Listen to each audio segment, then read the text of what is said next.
Espace TV, le 22h.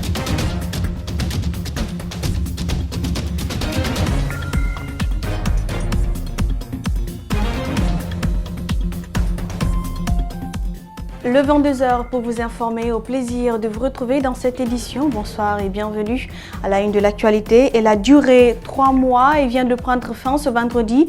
La première session parlementaire a permis aux députés de se pencher sur 38 textes de loi ou conventions pendant les travaux.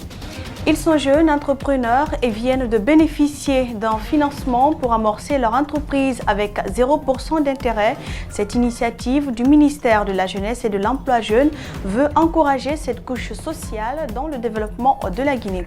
En interactualité, ils vont bientôt disparaître si les actions néfastes de l'homme persistent. Les éléphants des forêts nigérianes sont menacés par la déforestation et l'urbanisation accélérée. La première session ordinaire des lois a pris fin ce vendredi à l'Assemblée nationale. Les députés ont reçu 38 textes de loi ou conventions durant les 3 mois des travaux parlementaires. Cette clôture a été marquée par la présence des représentants des institutions républicaines, des diplomates, des membres du gouvernement et de la société civile. Reportage Mamadou Bouléré Diallo et Djibril Kabak Kamara. C'est le début des vacances parlementaires. En clôturant ces travaux, le ministre représentant du chef de l'État auprès des institutions républicaines a fait un tour sur ce qui a retenu son attention pendant l'exercice. Satisfait du climat qui a caractérisé le déroulement des travaux, il s'adresse aux députés. L'ampleur et le nombre de textes impressionnants de lois examinés et adoptés témoignent de la nature de l'engagement patriotique de chacune et de chacun de vous pour l'accomplissement de la noble mission que le peuple vous a confié. Le président de l'Assemblée nationale est revenu sur les faits marquants du trimestre. Il avait promis de se prononcer officiellement sur la proposition éventuelle d'une nouvelle constitution en Guinée. Il ne l'a pas fait. Il invite ses collègues députés à être humbles. En reconnaissant que ce ne sont pas toujours les textes adoptés au cours, tous les textes adoptés au cours de notre législature qui sont sans faute et donc applicable dans la durée. En effet, rares sont les lois à travers le monde dont les dispositions peuvent résister aux changements et aux réalités que subit à un moment donné un pays. L'adoption de certains textes relatifs à la vie en société a fait l'objet d'une vague critique. C'est le cas de celui faisant de la polygamie l'exception et la monogamie le principe. Le président de l'institution s'appuie sur le Saint-Coran pour justifier son adoption. Sur ce point, voilà ce que dit la sourate 4, verset 3 du Coran consacré aux femmes et donc au mariage. Si vous craignez de manquer d'équité à l'égard des orphelins, épousez alors des femmes selon votre convenance. 2, 3 ou 4.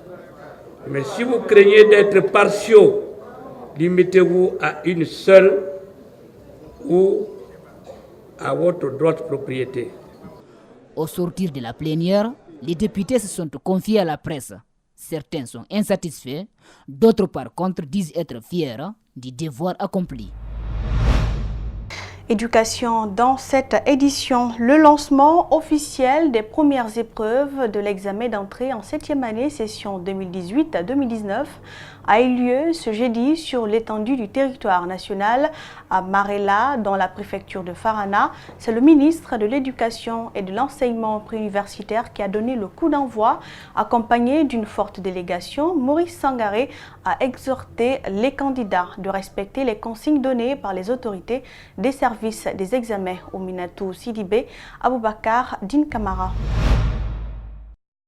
À Marella Centre 1, dans la sous-préfecture de Marella, 308 candidats, dont 70 filles au compte de l'enseignement général et 76 candidats, dont 19 filles au compte du profil franco-arabe, ont confronté les épreuves de cette première journée. Tous les surveillants ont répondu présents dans ce centre pour veiller au bon déroulement de l'examen. Je suis convaincu, très convaincu du bon déroulement et nous allons... ce déroulement serait fait dans la plus grande quiétude. J'espère beaucoup. Le ministre de l'Éducation a félicité l'encadrement et se dit convaincu de la rigueur dans la surveillance. J'ai trouvé au centre de Marella un dispositif de jury bien en place. Les élèves aussi. Les épreuves ont démarré dans la discipline. Les autorités à tous les niveaux, maires, sous-préfets et parents d'élèves, étaient de la partie. Nous avons lancé le sujet. Ce centre est composé de 12 salles. Le maire de Marella s'est réjoui que l'établissement serve de cadre pour le lancement des examens nationaux. Les sages de la Basse-Côte ainsi que certains cadres de la région se sont rendus chez Elhadj Serouna Souma ce jeudi à Toumania, dans la commune urbaine de Dubreka. Ils étaient venus réaffirmer leur soutien total au patriarche de la région côtière de la Guinée. L'autorité morale a saisi l'occasion pour parler de son opposition à toute modification de la Constitution et de certains cadres qu'il qualifie de corrompus. Idrissa Bari. Depuis son refus de se rendre à Kindia pour le lancement des travaux des chantiers prévus pour la célébration du 61e anniversaire de l'indépendance de la Guinée, certains cadres ressortissants de la Basse-Côte ont initié un processus de destitution du Kuntigi Serouna Souma. Ce jeudi à son domicile, ils étaient plusieurs centaines, des sages, des cadres et des jeunes, tous venus pour témoigner au patriarche leur soutien total. Le principal concerné a mis l'occasion à profit pour clarifier certains points. Ce débat sur la Constitution, il revient aux Guinéens de trancher. Si c'est bon, c'est aux Guinéens d'en décider. Proche du pouvoir il y a quelque temps, le natif de Bouramaya ne cache plus son opposition à une éventuelle modification de la Constitution voulue par certains collaborateurs directs du chef de l'État. Il révèle même qu'une importante somme d'argent lui a été proposée afin qu'il adhère à cette campagne de promotion du 3e mandat. Le chef coutumier prévient.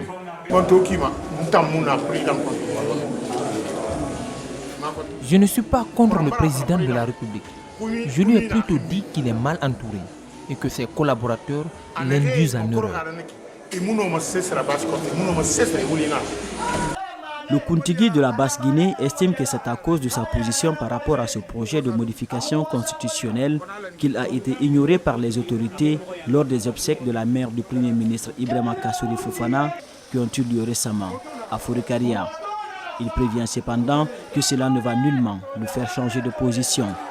Une délégation du FNDC, sur invitation du patriarche, était aussi présente à cette rencontre. Je vous l'annonçais, 8 jeunes entrepreneurs ont bénéficié ce vendredi de leur financement pour amorcer leur entreprise, une initiative du ministère de la Jeunesse à travers la direction du Fonds national pour l'insertion des jeunes. Bien avant, ils ont bénéficié d'une formation. Cette somme reçue est remboursable avec 0% d'intérêt.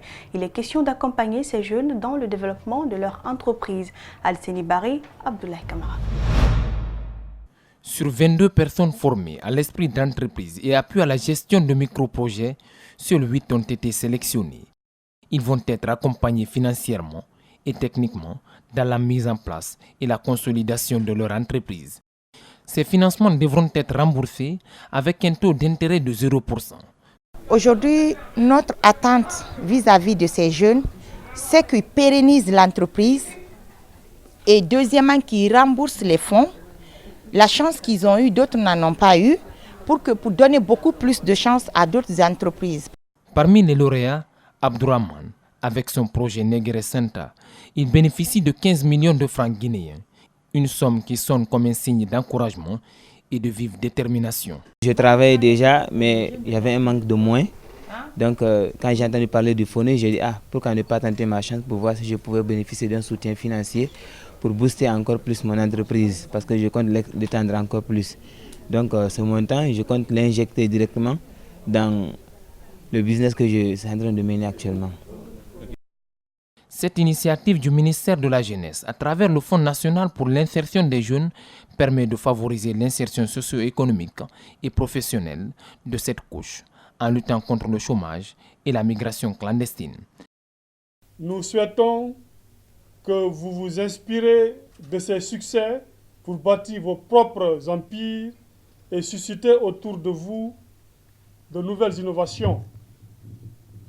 Aux meilleurs projets retenus pour l'accompagnement technique et financier, j'en appelle à votre sérieux, car c'est maintenant que le plus dur commence pour vous et c'est à cette étape que les connaissances reçues doivent vous servir à développer vos entreprises, créer des emplois et des richesses.